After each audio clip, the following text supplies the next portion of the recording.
This is my cheat sheet for recognizing Founding Fathers' handwriting. I'm really trying to target people who used to like Hamilton and pretty girls who like to go to museums. No, I'm not an expert, but I have spent years looking at this. It's like my hobby.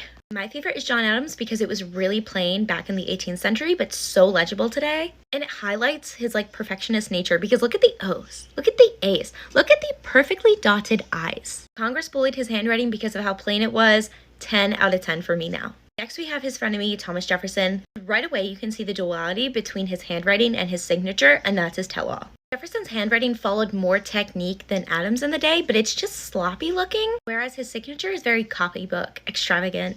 7 out of 10.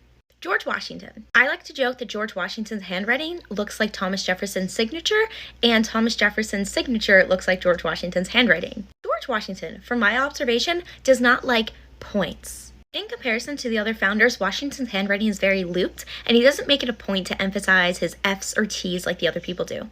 Benjamin Franklin was the oldest founding father, and I think his handwriting shows that because it looks the most like 18th century English. His signature is a really big tell-all. If you compare his handwriting with that at the English court, it shows. James Madison was 5'4", weighed less than 100 pounds, and was very, very shy, and his handwriting shows that. Very small, very concentrated, and look at the spaces in between each line. In my opinion, the spaces, that's how you know it's Madison, because he was a big fan of annotating letters and letting his friends annotate his letters, so that's why. Alexander Hamilton is the exact opposite.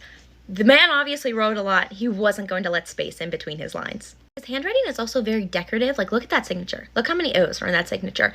So I don't know if that's just because he wasn't born in the United States and so he learned a different hand. But it is a decorative way to fill space. It's also a bit helpful to know that he capitalizes letters for emphasis a lot more than the other founders, so you'll have those dark letters more frequently than others. And James Monroe you can always recognize because he cannot write straight.